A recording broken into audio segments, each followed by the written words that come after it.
Hoje nós estamos chegando no último sermão, que nós começamos há algum tempo aí, falando sobre saúde espiritual.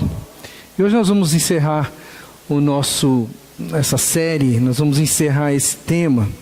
Eu não sei se você participou dos 4, mas se você não participou dos 4, eu quero deixar claro para você, nós estamos falando aqui sobre saúde espiritual. E saúde espiritual, a gente precisa enxergar a doença espiritual para ter a ideia clara do que é saúde espiritual, né? E a doença espiritual se chama pecado.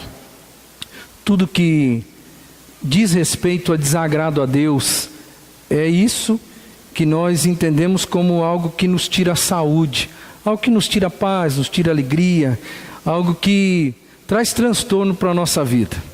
Então, a temática central é isso. Você precisa ter uma vida saudável, né? Você precisa ter uma vida feliz. A proposta de Jesus para a igreja dele, ou seja, para você, a proposta dele é que você viva feliz. A proposta dele é que você tenha paz no coração, alegria, uma felicidade assim genuína, né? Que você tenha saúde espiritual. Essa é a proposta do Evangelho. Quando Jesus veio e disse: eu vim para vocês terem vida e uma vida abundante, ele também disse assim em outro momento, para que a alegria dele estivesse em nós. Então eu somo isso, alegria, mais vida abundante. Eu chego numa vida, uma proposta de vida de muita felicidade, de muita paz, de uma bem-aventurança ao estilo da ideia do shalom judaico. Ou seja, não só uma paz, não só uma tranquilidade, mas uma tranquilidade total, plena na sua alma, na sua vida. Muitos de nós, mesmo cristãos, às vezes a gente perde a saúde espiritual. E quando a gente perde a saúde espiritual, a gente passa a ter problemas, né? Se você está comigo aqui desde o início, quando a gente começou a abordar esse tema, você viu todas as dificuldades que o ser humano enfrenta em função de perder a saúde espiritual, ou seja, em função de deixar que a doença se instaure na vida dele, a doença do pecado. E a gente viu bastante coisas. E hoje então a gente vai fechar, e eu espero em nome de Jesus, fechar com chave de ouro, porque a proposta temática hoje é a cura. É a cura para as doenças espirituais. Como que você deve proceder, o que você tem que fazer, já que nós estamos vivendo num mundo caótico, onde o pecado está aí, né, assolando a todo mundo. O que eu devo fazer? Como que você deve se portar para você ter saúde espiritual na sua vida, para você ser uma pessoa que anda com alegria no coração, que anda de cabeça erguida, uma pessoa que está feliz, que está com a felicidade que vem do céu na vida dela. Enfim, como é que você pode fazer para você chegar nesse estágio? Então, a cura para as doenças espirituais. Na Bíblia, mais precisamente no livro de Salmos, nós temos 7 salmos, que são salmos chamados salmos penitenciais. O que são esses salmos? São, na verdade, escritos de pessoas que desagradaram o Senhor. E eles desagradaram com consciência, eles tinham consciência de que desagradaram ao Senhor. Segundo o teólogo Derek Kidner, esses 6, eles têm uma mesma temática, são salmos de penitência. Né? Não na penitência que você tem na mente, porque hoje nós vivemos num país católico e infelizmente a penitência tem uma outra conotação, às vezes na nossa cabeça. É uma conotação de ter que pagar de alguma forma pelo pecado que eu cometi. Não é essa a ótica bíblica, porque você vai enxergar comigo, eu até convido você, né, para anotar esses salmos e você chegar em casa e dar uma olhada nesses salmos. Esses salmos é o reflexo do estado de alma de pessoas que pecaram e que de uma maneira consciente se aproximaram de Deus e conversaram com Deus acerca do pecado da vida delas, e eles se acertaram com Deus. E você vai descobrir que, indistintamente falando, nesses 7 salmos, não existe nada do que o ser humano ali, o salmista, não existe nada que ele diga para Deus que vai fazer o seguinte: Deus, então vamos fazer o seguinte, olha, eu vou pagar o meu pecado fazendo isso, né? Dando uma penitência com a ideia que a gente tem hoje, que é a penitência de ter que sofrer em função de pagar o pecado. Porque se eu precisasse sofrer para pagar o meu pecado, então não precisaria da figura de Cristo, certo? Se eu sofro para pagar o meu pecado, o que é que Jesus veio fazer na cruz? Se não sofrer no meu lugar para que o pecado fosse pago por Ele. E Ele, a proposta dele está em pé. Eu vim, eu sofri e agora eu proporciono para você. Eu te dou a ideia de você viver uma vida feliz. E você vai ver que nesses salmos, todos os salmistas se acertaram com Deus. Eu vou pegar o 38 hoje como base. Mas se você quiser na sua casa, leia os demais. Porque você vai enxergar quase que uma mesma ótica. Você vai enxergar gente se acertando com Deus. E eu entendo, em todos esses salmos aqui você vai perceber isso, que existem sentimentos dolorosos no coração do salmista e do coração de todas aquelas pessoas que pecaram. Existe um sentimento de dor, um sentimento de dor profunda. E depois, os salmos penitenciais, e mais precisamente o 38, ele vai dar alguns, que no meu entendimento são alguns passos, para ele se reconciliar com Deus. Alguns passos que eu vou chamar de passos de cura. Então eu vou ver com você hoje alguns sentimentos dolorosos de uma vida que está vivendo no pecado ou viveu no pecado, né? Um pecado consciente, um pecado deliberado, perdeu a saúde espiritual, e você vai descobrir que existem passos para você ser curado disso. Então eu quero que você, junto comigo, dê uma olhadinha aí no Salmo de número 38. Abra sua Bíblia comigo. Eu acho que seria importante nós lermos esse salmo, né?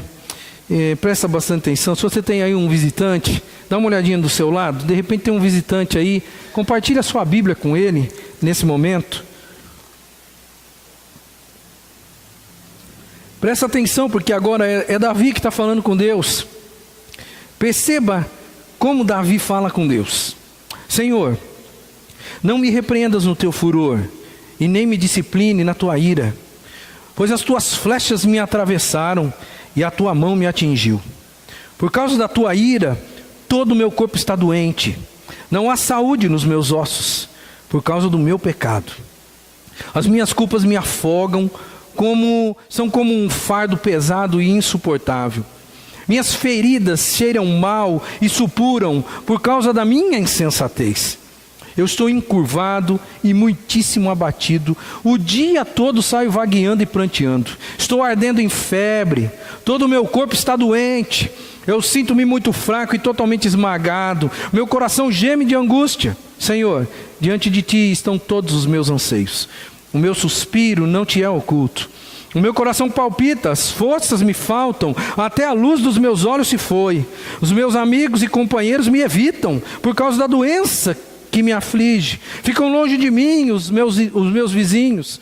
Os que desejam matar-me preparam armadilhas. Os que me querem prejudicar anunciam a minha ruína. Passam o dia planejando traição.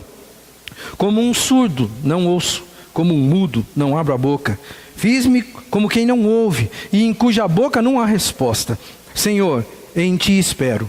Tu me responderás, ó Senhor meu Deus. Pois eu disse, não permitas que eles se divirtam à minha custa, e nem triunfem sobre mim quando eu tropeçar. Estou pronto ou a ponto de cair, e a minha dor está sempre comigo. Confesso a minha culpa, e angústia estou por causa do meu pecado. Meus inimigos, porém, são muitos e poderosos. É grande o número dos que me odeiam sem motivo. Os que me retribuem o bem com o mal caluniam-me porque é o bem que procuro. Senhor, não me abandones, não fiques longe de mim. Ó Deus, apressa-te a ajudar-me, Senhor, meu Salvador. Vamos orar mais uma vez? Vamos pedir a Deus que Deus fale com o nosso coração. Hoje eu vou fechar.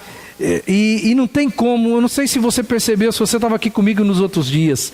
Eu disse, não tem por que fazer um apelo no meio do caminho. Lembra que eu disse isso? Não tem por que fazer um apelo no meio do caminho. Eu vou deixar para fazer o apelo no final desse percurso. E hoje, eu espero em nome de Jesus, que você de verdade mesmo, mais uma vez, faça uma oração pessoal. E diga para Deus, Deus, fala comigo. Deus, eu vim aqui e eu preciso ouvir a Tua voz. Eu preciso de verdade mesmo que o Senhor fale com o meu coração. Eu preciso tomar uma decisão, eu preciso tomar uma postura na minha vida. Eu não quero viver uma vida que não tenha saúde plena espiritualmente falando. Eu quero uma vida diferente. Faça isso, faça essa oração agora. Peça para Deus falar com você, para Deus mexer com as estruturas espirituais da sua alma, para você chegar no final dessa mensagem e você compreender o porquê que Deus vai conversar com você de uma maneira mais séria, pedir para você tomar uma postura na vida, tomar uma decisão na vida, para você mudar alguma coisa que só Deus sabe e só Deus vai falar com você. Eu só queria que você, do seu jeito, antes de começar a ouvir tudo que eu tenho para dizer para você, que você dissesse para Deus, Deus fala comigo. Porque se você fizer isso, meu irmão, não importa quem esteja aqui na frente, você vai ouvir a voz do Senhor. Então faça isso agora, baixe sua cabeça, né, e faça a sua oração pessoal. Diga para o Senhor, para Ele falar com você em nome de Jesus.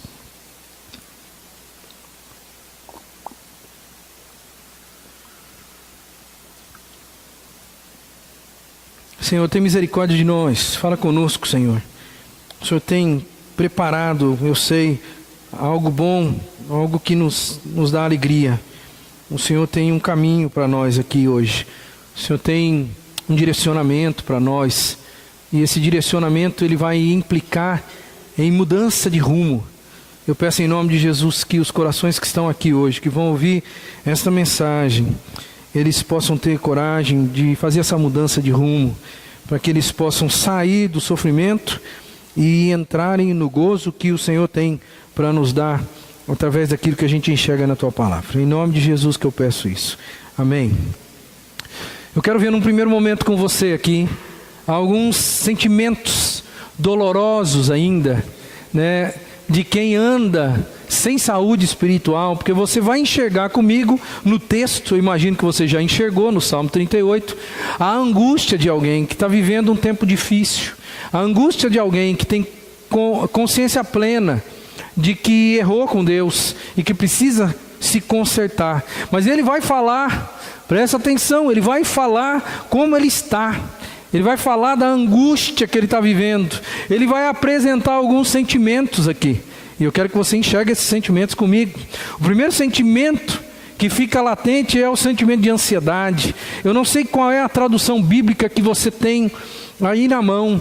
A minha tradução é a Nova Versão Internacional. Ela não traz a palavra ansiedade. Mas a tradução revista e atualizada, talvez seja a sua, vai trazer a palavra ansiedade no lugar de suspiro.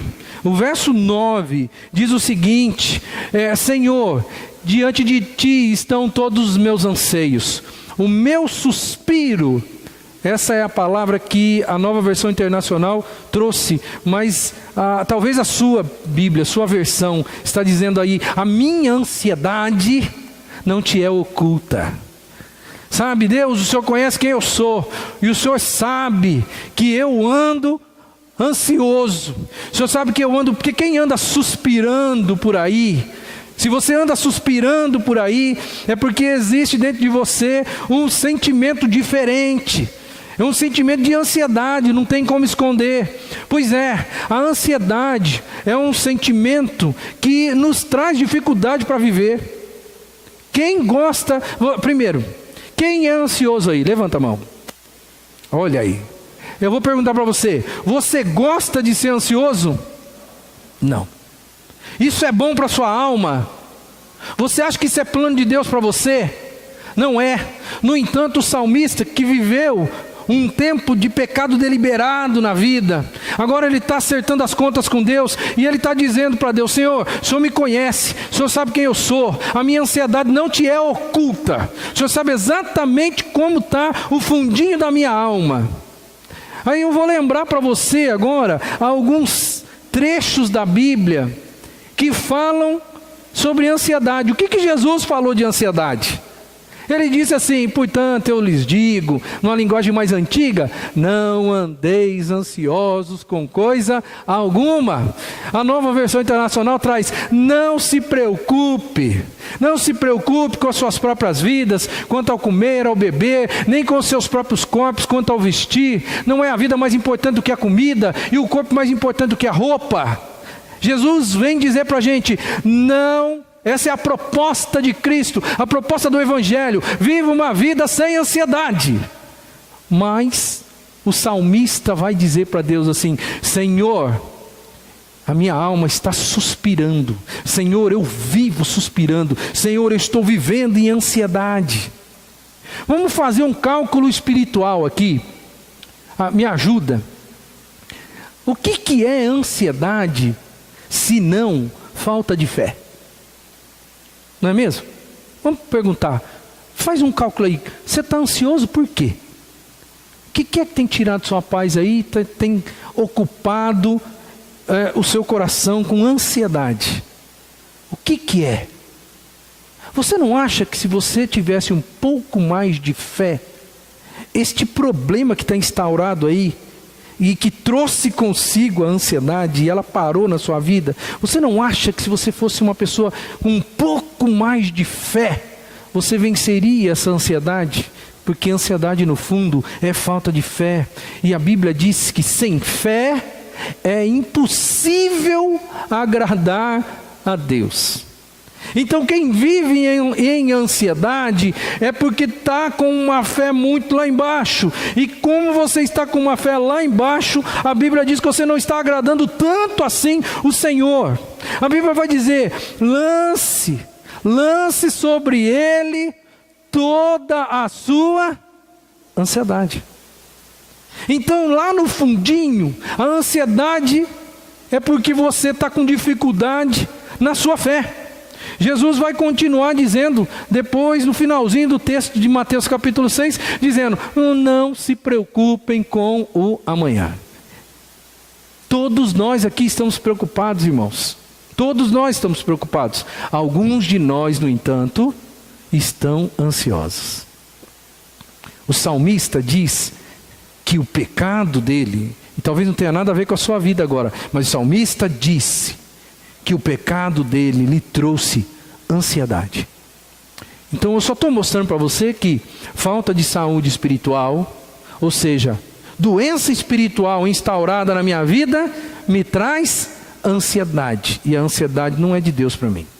Segunda coisa que eu enxergo aqui no texto também, que é um sentimento doloroso, que o salmista está expressando, que é fruto daquilo que ele viveu, do pecado que ele viveu, da condição que ele estava. Ele se sente solitário e abandonado. O verso 11, dê uma olhadinha comigo, diz assim: meus amigos e companheiros me evitam por causa da doença que me aflige, ficam longe de mim os meus vizinhos. Quando você peca, e é algo que é inerente, isso acontece, é até difícil explicar, mas é fato. Quando você peca, ou quando você está vivendo em pecado, geralmente você dá um passo para trás. Você dá um passo para trás. E você passa a se sentir sozinho. Você passa a se sentir sozinho. O salmista, ele teve uma experiência. A experiência dele talvez é diferente da sua. A Bíblia diz que ele está doente, fisicamente doente, e como consequência da doença, ele está vivendo um período de solidão, ele está vivendo um período de abandono, e ele não esconde isso. Ele diz que as pessoas, os amigos, os companheiros, não estão mais juntos. Eles sumiram todos. E pode até ser, querido, que seja um sentimento justificável quando você se sente sozinho e abandonado. Às vezes na igreja a gente está rodeado de gente, mas ao mesmo tempo a gente está se sentindo sozinho e abandonado. E você precisa, de repente, e essa vai ser uma proposta futura aqui da mensagem, dar uma repensada na sua vida.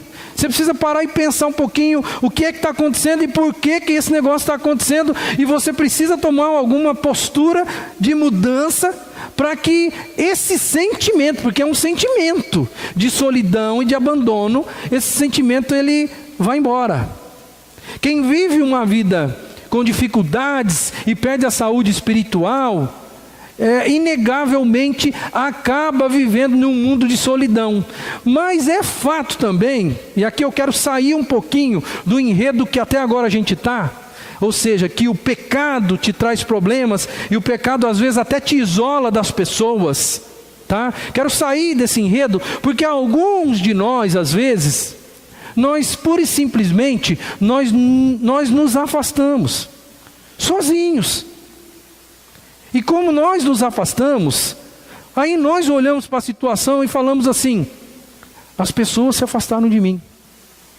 E na verdade não foram as pessoas que se afastaram de você, foi você que se afastou das pessoas. É um sentimento no fundo do coração. E aí, se você não tiver maturidade espiritual, o que vai acontecer? Você vai começar a ruminar aquilo do tipo: olha, as pessoas me abandonaram, eu estou me sentindo sozinho. E na verdade não foi porque as pessoas saíram de perto de você, foi porque você de repente deu um passo atrás e saiu de perto das pessoas. E você precisa refletir que se de repente você der um passo novamente, voltando ou estando de novo naquele convívio, você vai estar bem de novo. Muitos de nós, eu já passei por isso, na minha adolescência eu passei por isso. Eu não tinha uma justificativa, mas eu queria sair da igreja. Essa era a verdade. Eu queria sair da igreja. Eu não sei porquê, até hoje eu não sei porquê, mas eu queria sair. E aí eu comecei a enxergar chifre na cabeça de cavalo, do tipo: parece que eles não gostam de mim. Eles sempre gostaram de mim, até hoje eles gostam de mim, sempre gostaram, mas eu comecei, porque no fundo eu queria, foi uma experiência pessoal meio dolorosa que eu passei, e na verdade eles nunca em nenhum momento me abandonaram, mas eu comecei a colocar uma coisa na cabeça que era uma irrealidade, e eu comecei a trabalhar em cima daquilo, como se aquilo fosse verdade. E aquela mentira foi me levando mais longe. Eu nem sei como que Deus me resgatou para me trazer perto de novo. Eu só sei que Ele fez. Eu não sei como, nem sei te explicar, mas Deus fez. E não sou só eu que passou por esse momento na vida, não. Eu vou trazer para você a experiência de alguém que também se sentiu em solidão e também se sentiu abandonado. É a experiência de Elias. Elias, ele passou por um momento, ele não estava em pecado. Eu quero que você enxergue isso. Eu estou saindo um pouquinho do enredo, tá? Ele não está em pecado, não. Ele está vivendo ali a vida dele, a vida ministerial dele. Ele acaba de ter um super sucesso ministerial. Ele acaba de passar, né, por um poder sobrenatural de Deus na vida dele, um mover, né, do Espírito Santo fantástico, né? Nós que temos a compreensão do Espírito Santo, ele não tinha compreensão, ele só imaginava era Deus fazendo a coisa, e é claro que Deus fazendo através do Espírito Santo aqui na terra. Mas teve um momento na vida dele que olha o que aconteceu.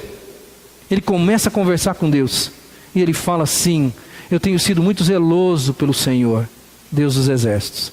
Os israelitas rejeitaram a tua aliança, quebraram os teus altares e mataram os teus profetas à espada. Olha o que ele fala agora: eu sou o único que sobrou, e agora também estão me procurando me matar.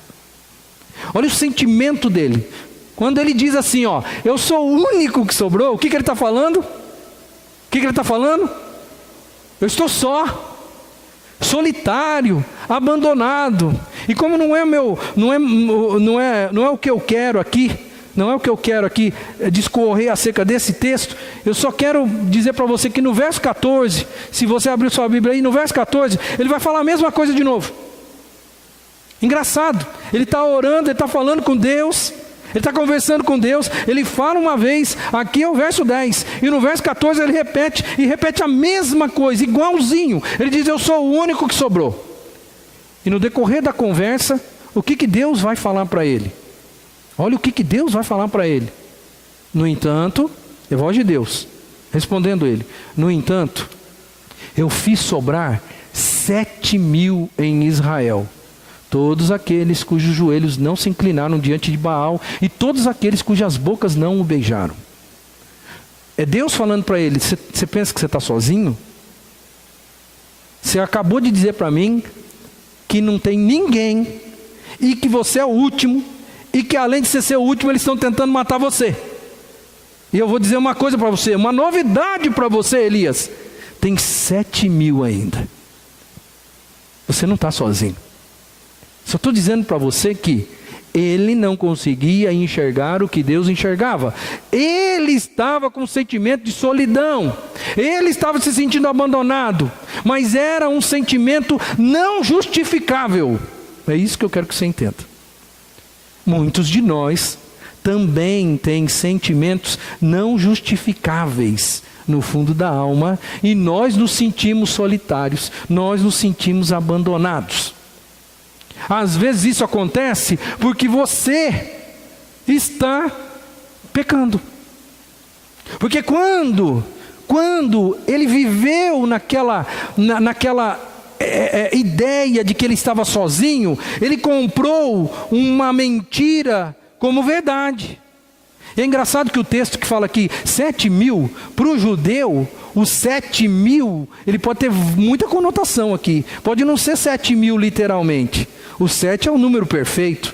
Pode ser uma grande quantidade, muito maior do que 7.000 literalmente falando.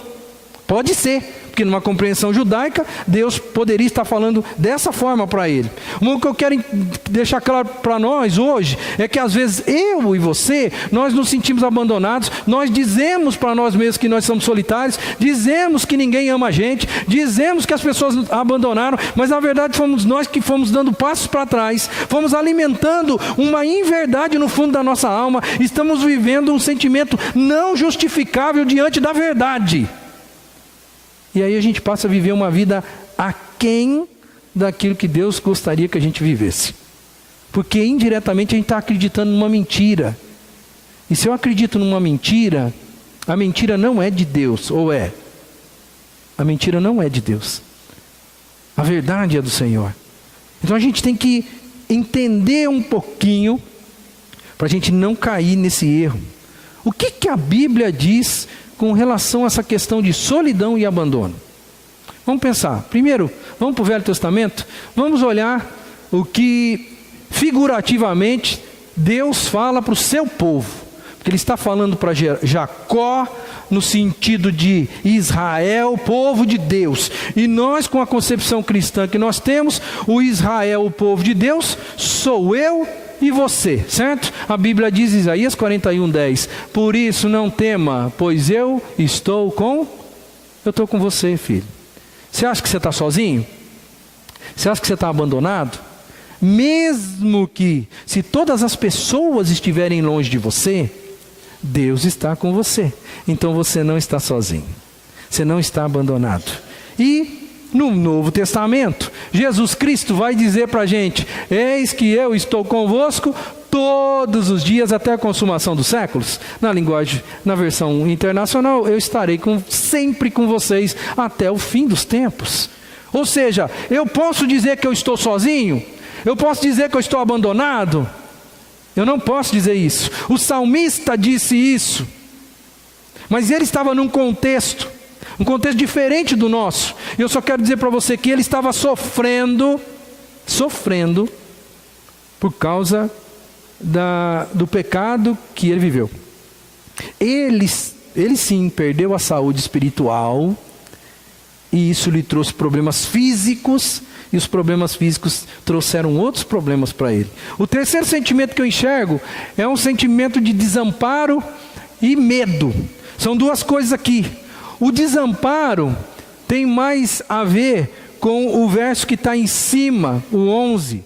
E o medo tem a ver com o verso de baixo, o 12. Olha só como que o salmista se sente. Ele diz assim: meus amigos e companheiros me evitam. Por causa do quê? Por causa da doença que me aflige. Ficam longe de mim os meus vizinhos. Então aqui, ele está se sentindo desamparado, porque os amigos desertaram. Então a deserção dos amigos fez com que ele se sentisse desamparado. E aí vem um outro sentimento, que é o sentimento de medo. O verso 12 vai dizer assim: os que desejam matar-me preparam armadilhas, os que me querem prejudicar anunciam a minha ruína, passam o dia planejando traição. Eu fiz uma conta aqui. Você vai enxergar um Davi chegando diante de Deus, apresentando as suas queixas, falando dos sentimentos de alma dele. E olha a situação terrível que ele está. Ele está numa situação caótica. Por quê? Conta comigo aí. Ele está sobre ele tem um fardo de culpa muito grande. Ele está com um fardo de culpa. Soma a este fardo o peso da doença que ele está vivendo. Porque o texto, se você foi perspicaz quando eu li o texto, você observou que ele fala que ele perdeu a saúde física, que ele está doente, que ele está com febre, que ele está as feridas dele estão cheirando mal, né? Ele fala que o corpo todo está doente, que não tem saúde nos seus ossos. Ele fala que as minhas culpas me afogam. Então ele tem um sentimento de culpa grande no ombro, e aí ele tem o peso também de estar doente. Então são duas coisas terríveis que estão em cima do indivíduo. Aí o que acontece? Como desdobramento disso, ele perde os amigos. Ele diz assim: os meus amigos, os meus companheiros estão me evitando. Eles não vêm mais, os meus vizinhos nem aparecem mais na minha casa. Eu sou persona não grata a partir de agora. Então pensa bem o estágio que esse homem chegou.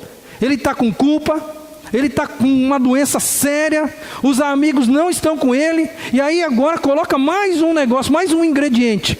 Os inimigos dele estão olhando para a situação e fazendo assim: agora ele está doente. Agora ele não consegue fazer as proezas que ele fazia antes. Vamos acabar com ele agora. Porque agora, estrategicamente, é um melhor momento. A gente nem sonha o que é isso. Alguém já pensou em te matar e você sabia disso? Alguém daqui passou por uma experiência dessa? Deve ser um negócio terrível, né? Mas Davi estava vivendo esse negócio aí. Davi era um homem de guerra. Davi era um homem de batalha. Davi tinha inimigos por todos os lados. Davi foi um cara que expandiu o reino de Israel de uma maneira astronômica para a época dele. E como que ele fez isso? Com espada. Ele ganhou uma multidão de inimigos por todos os lados ao redor de Israel, irmão. E agora ele está vivendo isso aqui. Ele está doente, ele está enfraquecido. É a hora dos inimigos atacarem. Pois é, esse é o estado do sofrimento de um homem que pecou. Olha só a consciência que ele tem. Eu vou me reportar novamente ao começo do texto que eu li, porque talvez você não prestou tanta atenção. Diz assim: Senhor, não me repreendas no teu furor, nem me disciplines na tua ira, pois as tuas flechas me atravessaram e a tua mão me atingiu. Por causa da tua ira, todo o meu corpo está doente. Não há saúde nos meus ossos. Por causa do quê? Do meu pecado. As minhas culpas me afogam, são como um fardo pesado e insuportável. Minhas feridas cheiram mal e supuram por causa da minha insensatez. Ele começa o texto dizendo: eu sei que eu estou nessa porque eu errei. E depois ele fala todas as outras coisas. Ele coloca o sentimento: eu estou ansioso. Ele coloca: eu estou abandonado. Eu estou me sentindo aqui sozinho, abandonado. Eu estou desamparado. E Deus não tem como esconder do Senhor. Eu estou com medo. É isso. Eu peguei ele como base. Mas você que estava comigo aqui desde o início que eu estou falando de saúde espiritual, você sabe que os sofrimentos, eles vão muito além disso. Eu falei de sofrimento no corpo, eu falei de sofrimento na alma, tudo advindo da mesma raiz, ou seja, vindo do pecado. Por isso que eu estou dizendo para você: evite o pecado, corra do pecado. Qualquer coisa que aparenta ser pecado, foge de lado. Não alimente isso, não alimente isso de forma alguma. Por quê? Porque vai dar nisso aqui. Vai dar isso aqui. Ou você acha que você é diferente de Davi? Não, eu não sou diferente de Davi, você também não é diferente. Nós não temos a prerrogativa sobre nós de pessoas ultra espirituais que não vamos cair numa cilada dessa. Se Davi, que foi o homem segundo o coração de Deus, segundo o que está escrito na palavra, ele se sentiu desse jeito, ele se sentiu sem saúde, ele se sentiu acabado, abandonado, desamparado, sozinho. Por que você acha que isso não pode acontecer com você? É por isso que a gente tem que manter a nossa saúde espiritual. Agora eu quero, ainda à luz do texto, ver com você alguns passos que ele toma para ele ser curado. A coisa mais maravilhosa do texto é que é o momento de acerto de contas dele com Deus. É uma música isso aqui, é uma canção esse negócio. Ele se acerta com Deus. E ele escreve como ele se acertou com Deus. Ele escreve do sentimento de alma. Mas agora vai começar a parte que tem muito a ver comigo e com você. Porque quando a gente vive uma vida de pecado, ou quando a gente erra, quando a gente cai, né? Às vezes não é deliberadamente, mas a gente cai, a gente pode entrar nesse processo. Mas eu quero dizer para você, em nome de Jesus, existe cura para o pecado, existe cura para a situação que você está vivendo, existe uma luz no fim do túnel, existe um renovo de Deus para nós. Graças ao Senhor, porque se eu parasse aqui, irmãos, não teria nem sentido a gente ficar ir embora para baixo, porque parece que não tem como resolver esse negócio. Mas existe cura para a gente. E eu quero ver com você então alguns passos que o próprio Davi deu, e eu recomendo que você também faça na sua vida. A primeira coisa que Davi fez no texto, e eu recomendo que você também faça, tenha um tempo de silêncio na sua vida. Tenha um tempo de silêncio. E o silêncio é para você pensar no que aconteceu. Sabe, eu adorava, eu era criança, a minha mãe era do tipo de pegar o chinelo, quando eu era criança. Mas a minha vizinha, que era minha professora de matemática, ela tinha um outro jeito de corrigir o filho dela, que era mais novo do que eu. Na verdade, ele é da idade do meu irmão, 5 anos mais velho do que eu. E eu me lembro muito bem que um dia eu estava na casa dele, e eles fizeram alguma coisa errada lá, e a dona Elza Martelli Xavier, minha professora de matemática, ela virou para o Juninho, que era o filho dela, e falou assim: Juninho, vai para aquele canto ali, senta de cara para a parede e vai pensar no que você fez. Ó, eles até gelaram aqui na frente, aqui, porque vai pensar no que você fez. Pois é, eu vou dar uma de Elza Martelli Xavier para você. Se você pecou, se você errou, vai para um canto e vai pensar no que você fez. Ou indiretamente foi isso que Davi fez. O verso 13 e o 14, ele diz assim, ó: como um surdo não ouço, como um mudo não abro a boca, fiz-me como quem não ouve e em cuja boca não há respostas. O que ele fez? Ele ficou em silêncio. As pessoas falaram, isso, aquilo, e não sei o que, e o mundo está acabando, não sei o que, mas ele parou para pensar naquilo que ele fez. Por isso, o meu conselho é, medite no que está acontecendo. Fica um pouco em paz, sossegado com você mesmo. Essa postura de Davi, ela tem uma raiz aí, uma raiz dupla. Quando ele fica quieto, quando ele para, fala assim, eu não vou falar nada. Eu vou ficar quieto aqui por um tempo na minha vida. No meu entendimento tem uma raiz dupla. Ou seja, por que ele faz isso? Baseado em quê? Primeiro, eu entendo que é em função da fé que ele tem. Ele lá no fundinho da alma, ele sabe, eu não preciso falar nada. Eu não preciso me defender de nada, eu sei que Deus vai ter misericórdia de mim. Eu estou clamando ao Senhor por isso. Então essa é uma raiz, mas a outra raiz, irmão, é porque ele sabe que ele está errado. E quando a gente sabe que a gente está errado, é melhor ficar quieto, não é mesmo? A melhor coisa que tem para se fazer quando a gente está errado, é a gente ficar quieto. Porque ficar quieto é uma maneira de assumir o erro, não é mesmo? Filho, você fez isso ou não fez?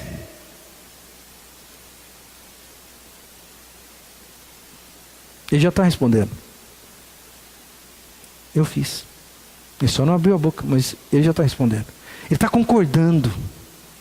Ou seja, irmão, se você viveu um tempo de pecado na vida, se você tropeçou, não queira ficar fazendo o que Adão e Eva fizeram. Você que está comigo aqui há vários domingos, o que Adão e Eva tentaram fazer? Eles tentaram corrigir o erro.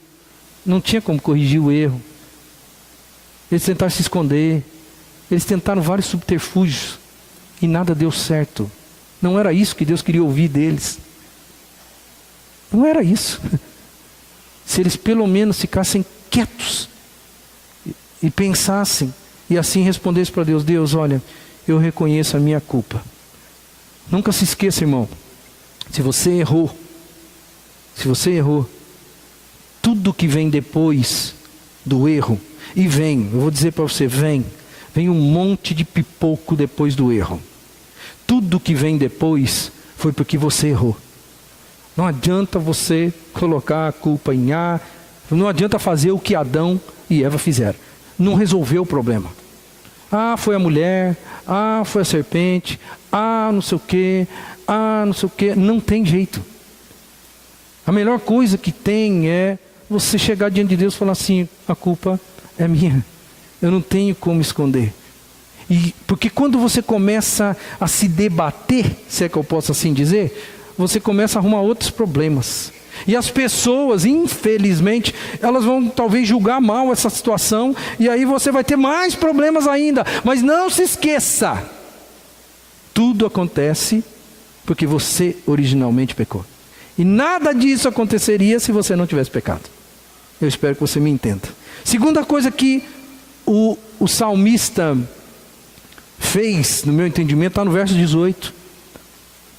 Ele disse assim, confesso a minha culpa, em angústia estou, por causa do meu pecado. Pois é, aqui tem confissão, e depois o texto vai mostrar mudança de postura, não vou mais fazer isso, arrependimento genuíno. Bom, a Bíblia vai dizer, desse mesmo Davi, no Salmo 51, de 1 a 4, ele vai confessar, mais uma vez, mesmo episódio, contra ti pequei, e fiz o que tu reprovas. Provérbios capítulo 28, versículo 13, diz assim, quem confessa os pecados e os abandona, encontra misericórdia. As pessoas querem misericórdia, mas elas têm medo de confessar, porque elas têm medo que as pessoas não sejam misericordiosas. Isso é duvidar do poder de Deus. Porque quando você chega, a Bíblia diz que um coração quebrantado, contrito, quando que Deus desprezou um pecador que chegou diante dele? Nunca, em nenhum momento da Bíblia. Ou seja, errou, meu irmão, restaura o erro, e a primeira coisa para restaurar o erro é confissão. A confissão, ela só chega depois que você para um pouco e pensa e reflete, como fez Davi. Ele ficou quieto um tempo e depois ele vai lá e chega para Deus e diz assim: Deus, eu errei, eu confesso a minha culpa e eu estou nessa angústia, eu tenho consciência que é por causa do meu pecado. O Salmo de número 32 diz assim: como é feliz aquele que tem suas transgressões perdoadas e os seus pecados apagados. Como é feliz. Mas para ter a transgressão perdoada e o pecado apagado, precisa haver confissão.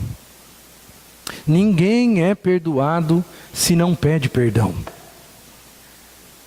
Então, eu não sei se você viveu um tempo onde você pecou e nunca restaurou, nunca pediu perdão. Eu confesso para você que eu já pequei contra pessoas. No decorrer da minha vida, eu já pequei contra pessoas, contra outros seres humanos. Eu fiz uma coisa que eu não devia fazer, que afetou a vida de outra pessoa. E sabe, é muito triste, uma coisa que é muito difícil, é quando você não tem como reparar o erro, o dano que você causou.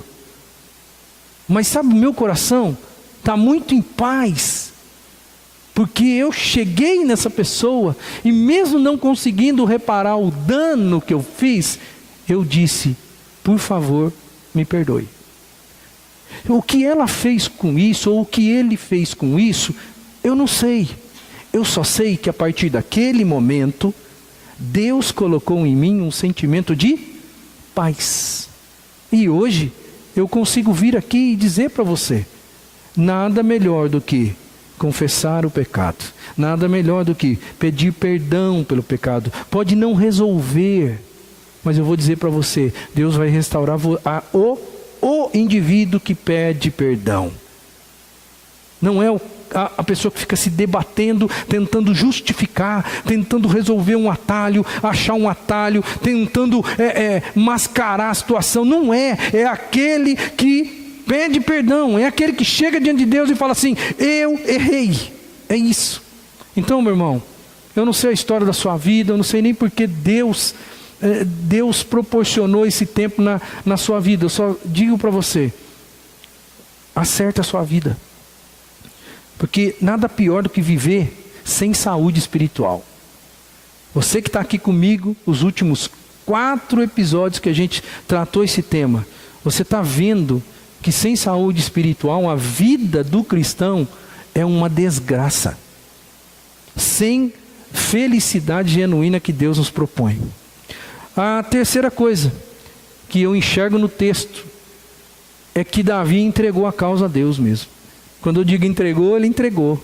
Olha lá, 3 textos, 3 versos da oração canção. Ele diz assim: Senhor, em ti espero, tu me responderás, ó Senhor meu Deus.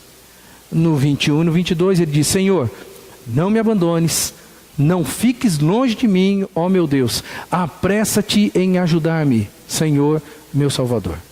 Ou seja, ele coloca as coisas, entrega a causa ali na mão de Deus. Às vezes a gente quando a gente entra num estágio dessa natureza, a gente é até injustiçado. Quando você erra, e acontece, já aconteceu comigo, já aconteceu com você e vai continuar acontecendo. Quando a gente erra, consequentemente, o que vem depois na nossa vida, é uma sucessão de acontecimentos geralmente muito ruins. E nesse meio, nesse percurso, as pessoas vão errar com você. Você viu Davi falando?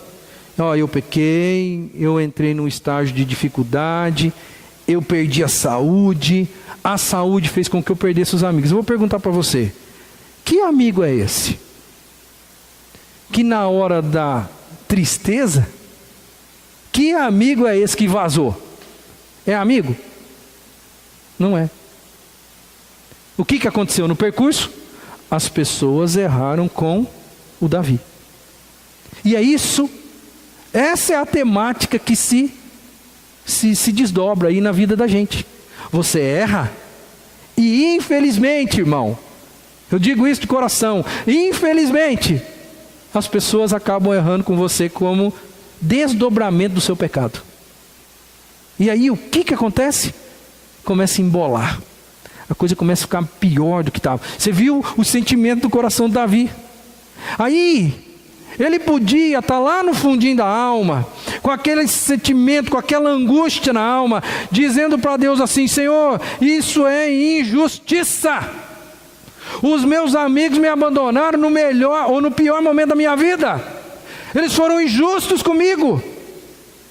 No entanto, ele não esperneia, irmão. Ele deixa: Senhor, em Ti espero. Senhor, o Senhor me responderá. O Senhor é o meu Deus. Não me abandone, não fique longe de mim, Senhor. Apressa-te em ajudar-me. Ele abre mão da justiça própria, que era um direito dele. Ele podia dizer para Deus assim: Senhor, esses amigos que o Senhor me deu, onde já se viu? Ele não faz isso, irmão. Ele reconhece o erro. E daí ele vai entregar para Deus. Ele fala assim: ó, Senhor, faz com essa situação o que o Senhor quer. Eu vou abrir mão do meu direito de justiça. Porque, como eu disse, no decorrer do percurso as pessoas vão errar com você. E aí você vai pensar assim: nessa causa aqui, eu não errei, erraram comigo. Então, Deus tem que ser justo comigo agora e reparar esse negócio. Ele não faz isso. Ele abre mão do direito, dá para Deus e entrega o negócio na mão de Deus. Ele não faz nada. Então, meu querido, faça isso também. Abandone o negócio e entregue a coisa na mão de Deus. Fala: Senhor, resolve para mim, porque isso aí está virando uma mola sem fim. E quem está sofrendo sou eu. Porque no fundo, quem escreveu aqui que está amargurado, que está angustiado, que está desamparado, que está sozinho, que está abandonado, é o Davi. A melhor coisa que ele podia fazer, ele fez. Entregou na mão de Deus. E a última coisa que ele fez, irmão, ele abriu mão de um sentimento de vingança. Porque nós somos, infelizmente, todos nós, dá uma olhadinha na pessoa que está do seu lado aí. Essa pessoa é vingativa. Pode olhar do lado aí, pode olhar. Se for a mulher, você está frito, hein? Essa pessoa é vingativa. É vingativa por natureza. Eu e você, nós somos vingativos por natureza.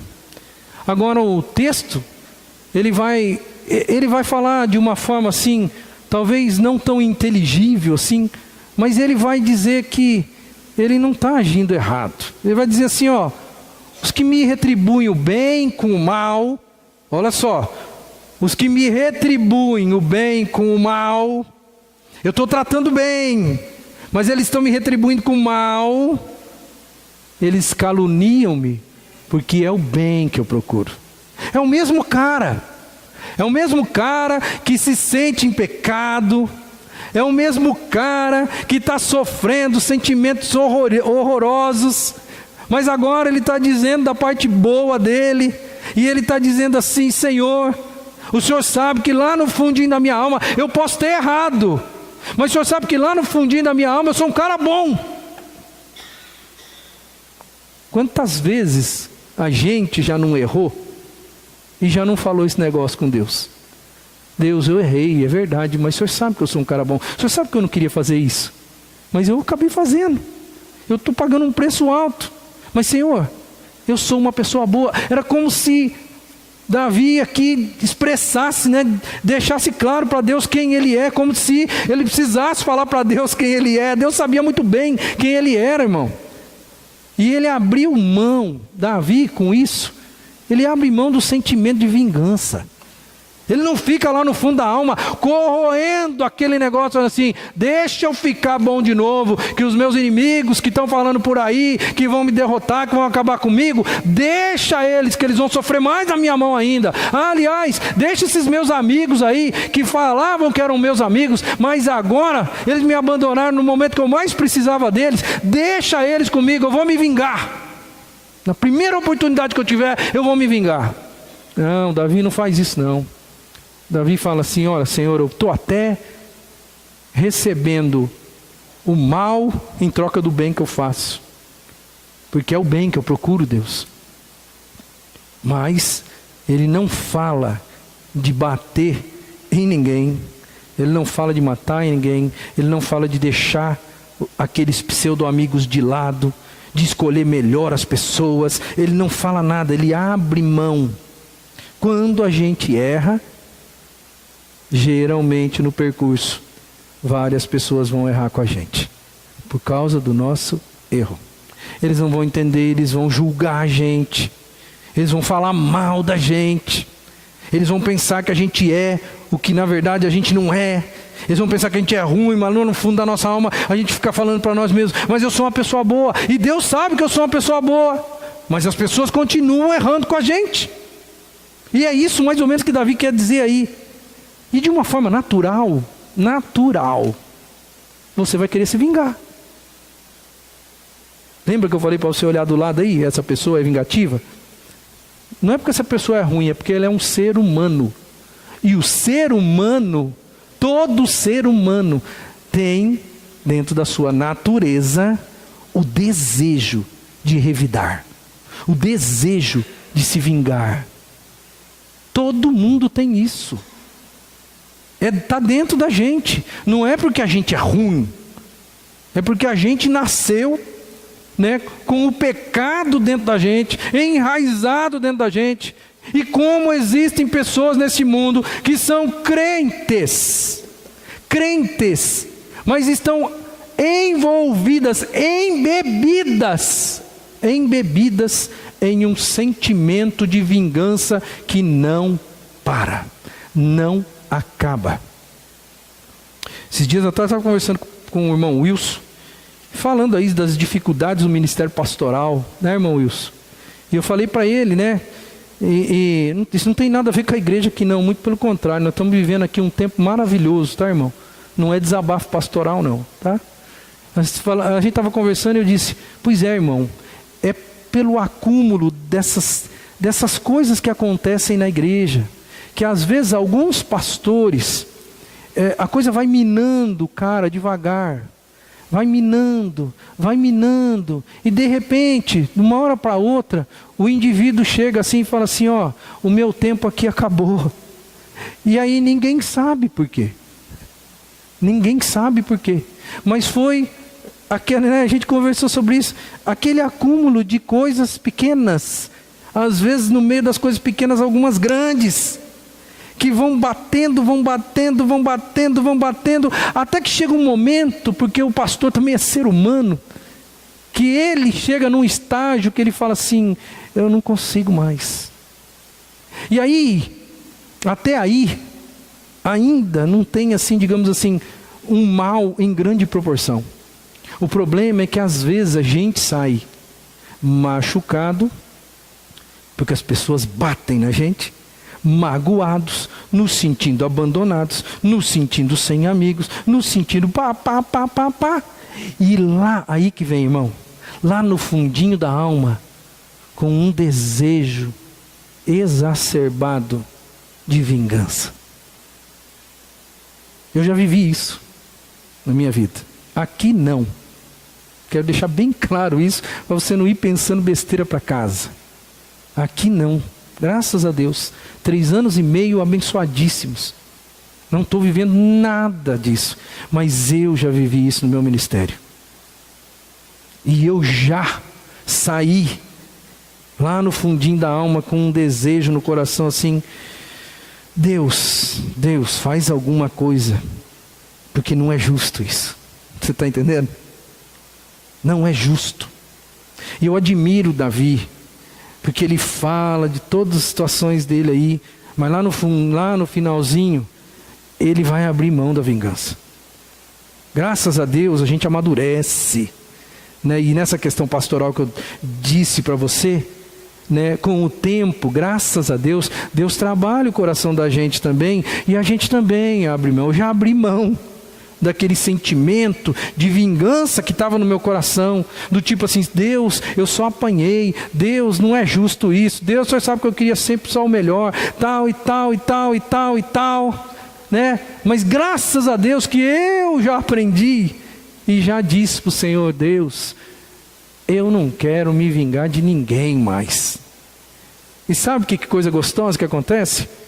É que daí eu vivo bem, eu vivo em paz, eu vivo feliz. Mesmo que não mude nada do outro lado. Mesmo que não mude nada, porque o meu relacionamento é com Deus. E a Bíblia vai dizer que é só através do Espírito Santo que eu consigo abrir mão desse sentimento de vingança. Porque eu não consigo. Porque naturalmente nós somos seres vingativos. Todos nós aqui, eu e você. A gente só consegue superar esse negócio com a ajuda do Espírito. E nada melhor do que ouvir a palavra Hebreus 10:30. Minha é a vingança, diz o Senhor. É dele, irmão. Então dá para ele. Se você fizer essas 4 coisas aqui, fique em silêncio. Vai pensar sobre o que você fez. Confessa o seu erro, confessa o seu pecado e muda de postura. Se você entregar a causa a Deus, e se você abrir mão da vingança, você vai ser curado. Você vai ser curado.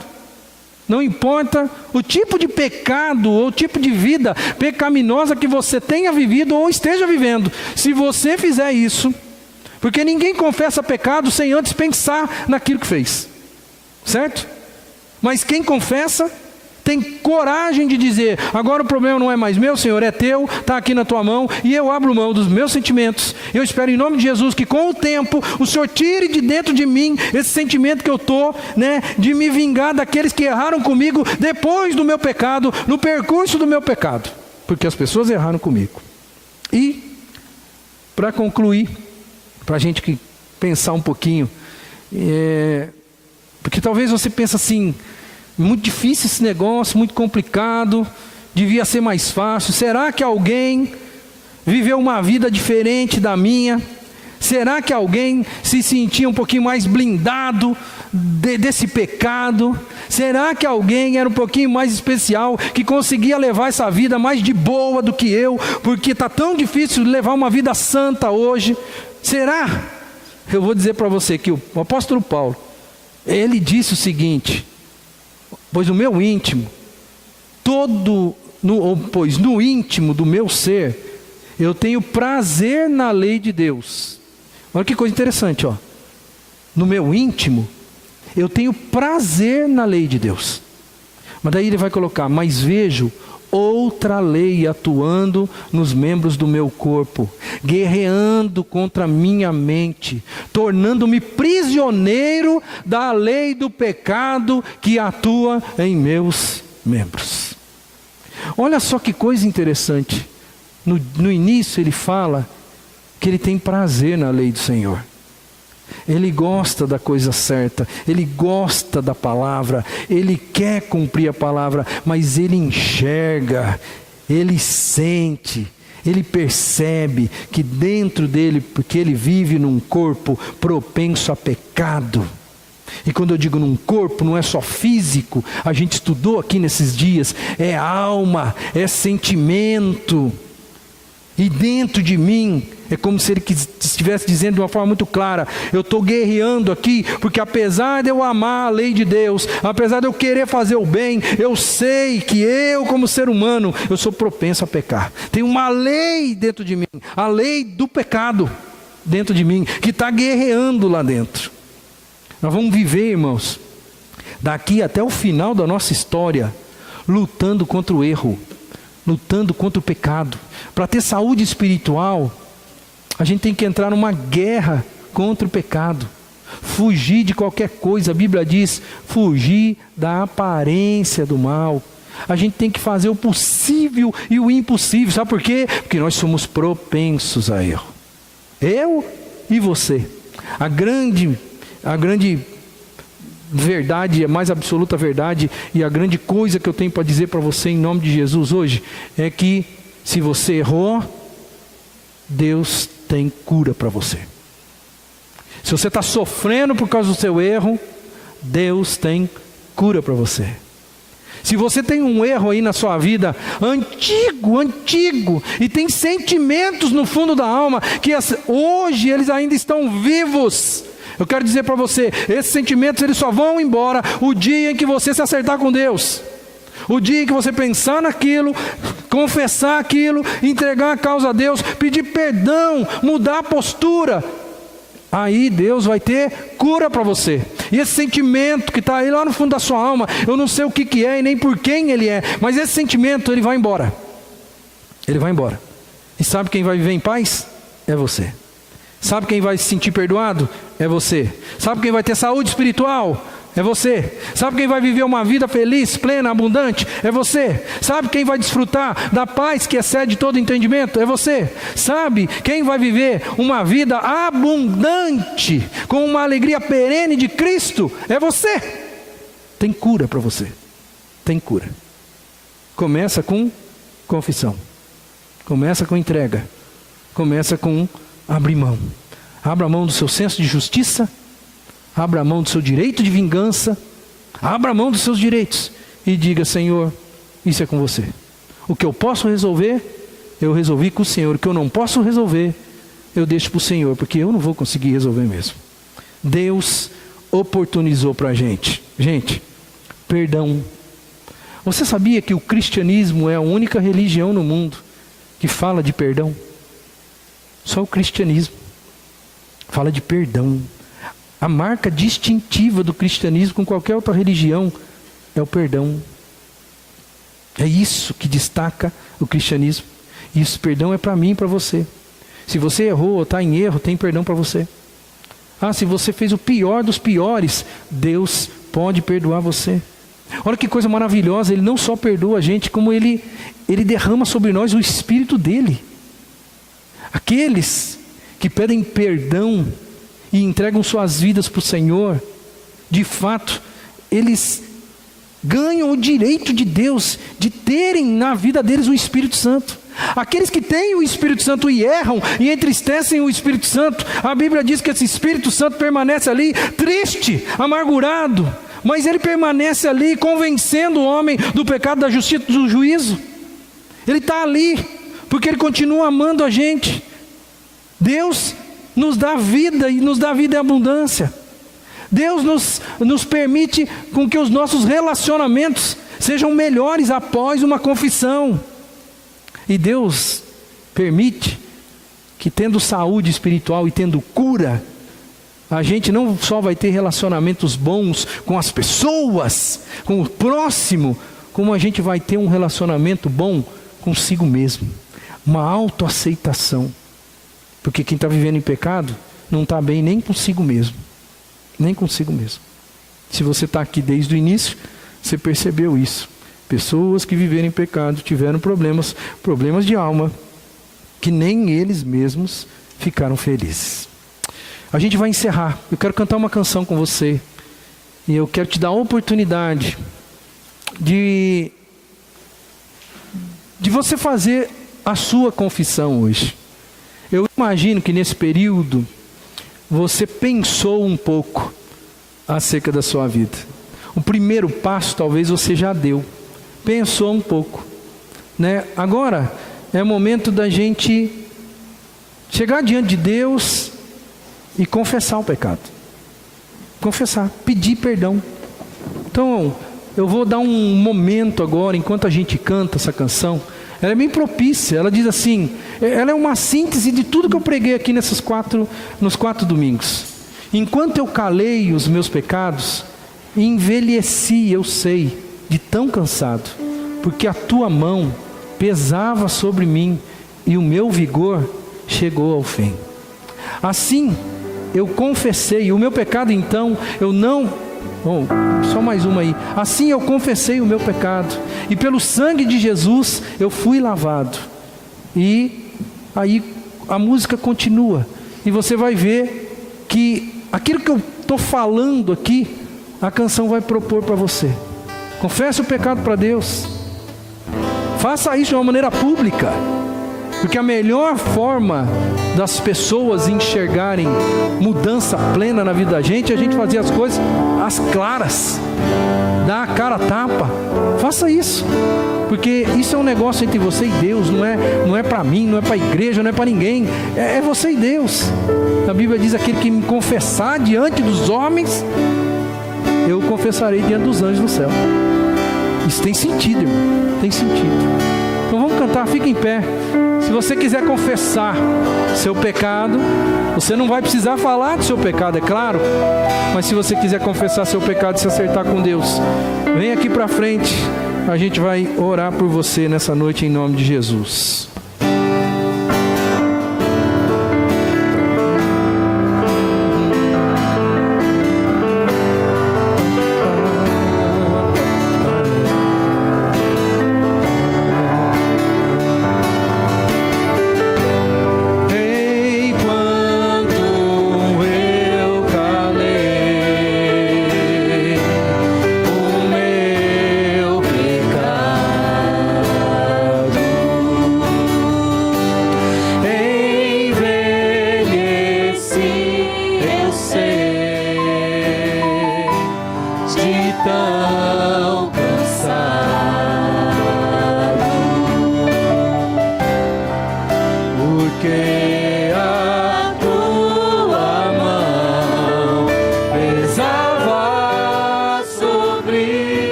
Assim eu confessei. Assim eu confessei o meu pecado, e pelo sangue de Jesus eu fui lavado, porque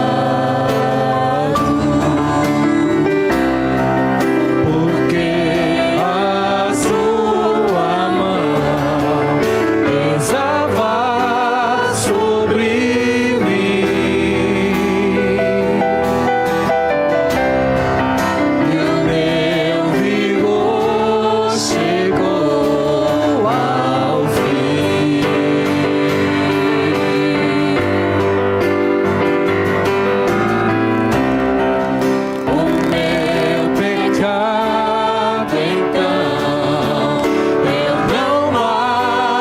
O meu pecado, então, eu não mais ocultei. O meu Senhor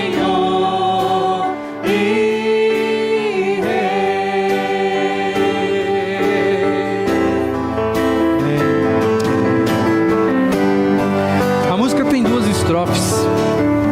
Na primeira estrofe ele fala do sentimento. Olha só: enquanto eu calei o meu pecado, envelheci, eu sei, de tão cansado, porque a tua mão pesava sobre mim e o meu vigor chegou ao fim. Então, o meu pecado, então, eu não mais ocultei do meu Senhor e Rei. Agora a segunda estrofe. Olha o que acontece quando alguém não oculta mais o pecado. Quando alguém chega e deixa claro para Deus que errou. Assim, eu confessei o meu pecado, e pelo sangue de Jesus eu fui lavado, porque a tua mão pesava sobre mim e o meu vigor chegou ao fim. O meu pecado eu não mais ocultei do meu Senhor e Rei. Pare de sofrer, pare de sofrer. Coloque seu pecado nas mãos do Senhor. Ele sabe o que fazer. Tem mais alguém aí?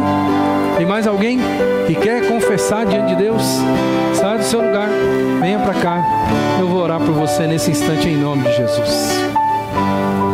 Senhor, nós te louvamos, nós te exaltamos, te agradecemos por tudo que vimos, tudo que ouvimos nesses 4 sermões, que falaram da perda da saúde espiritual, falaram do pecado, falaram da dificuldade que é viver em função das consequências do pecado na nossa vida, coisa que é tão difícil, coisa que para nós é penoso demais.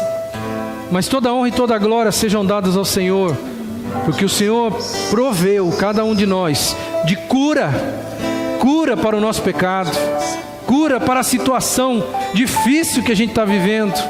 Por isso o Senhor sempre nos deu e continuará nos dando, nos oferecendo a possibilidade de nos aproximarmos do Senhor e de pedirmos perdão ao Senhor, suplicarmos para que o Senhor mude a nossa história, suplicarmos para que o Senhor transforme a nossa vida, através de um arrependimento genuíno, através de uma confissão autêntica, uma confissão que não tem o que esconder, que sabe, que Deus sabe exatamente o que é que está acontecendo, como aconteceu, por que aconteceu, todas as dificuldades advindas disso. Oh Deus, às vezes eu fico até pensando, por que nós temos que confessar alguma coisa que o Senhor já sabe muito bem, sabe melhor do que nós? Na verdade o que o Senhor quer e espera é apenas que a gente reconheça que nós de fato não fizemos algo que nos abençoou, para que a gente aprenda e faça de novo, mas faça diferente, para que o processo de aprendizado aconteça na nossa vida. Não é para que o Senhor fique sabendo daquilo que talvez em oculto dos homens nós tenhamos praticado, porque o Senhor estava lá, o Senhor viu, mas é pura e simplesmente didático na nossa vida, para nós aprendermos. Eu louvo o Senhor pela resposta que esses nossos irmãos e irmãs estão dando aqui diante de tudo que ouviram nesses dias. Estão vindo à frente e cada um está acertando as contas com o Senhor. Cada um está vivendo o seu tempo particular agora de confissão. E eu louvo o teu nome porque o Senhor nos deu essa possibilidade. O que seria de nós, Senhor, se não houvesse perdão? O que seria de nós se o Senhor não abrisse a oportunidade de cura para a nossa doença espiritual? O que seria de nós? Estaríamos fadados, Senhor, a vivermos uma vida triste, infeliz. Mas não foi assim. O Senhor nos dá a possibilidade de perdão. O Senhor nos dá a honra de aproximarmos da Tua presença. E de cabisbaixo, Senhor, chegarmos diante do Senhor que é nosso Pai e dizemos, o Senhor tinha razão, eu não devia fazer isso. Obrigado que o Senhor me aceita. Obrigado que o Senhor não me joga fora. Obrigado que o Senhor faz aquilo que Jesus ensinou através da parábola do filho pródigo. O Senhor dá festa. O Senhor troca a nossa roupa. O Senhor continua nos dando o anel que diz para nós, você nunca saiu da família. A sua família é a mesma. Eu não retiro de você aquilo que faz com que você seja meu filho. Oh Deus, em nome de Jesus, muito obrigado, porque todos esses ensinamentos estão no nosso coração e nos dão uma segurança tremenda nessa hora, porque como é difícil a gente chegar diante do Senhor e dizer que nós pecamos. Tem misericórdia de nós. Aceita, Senhor, todo o coração que está aproximado do Senhor agora em confissão, em contrição, e muda a história deles. Traz saúde, Senhor, saúde espiritual na vida destes que estão clamando pelo Senhor agora. Que em nome de Jesus eles tenham paz, alegria e vida abundante que o Senhor prometeu a todos os teus filhos. Toda a honra e toda a glória sejam dados ao Senhor em nome de Jesus. Amém e amém. Deus abençoe vocês. Pode sentar.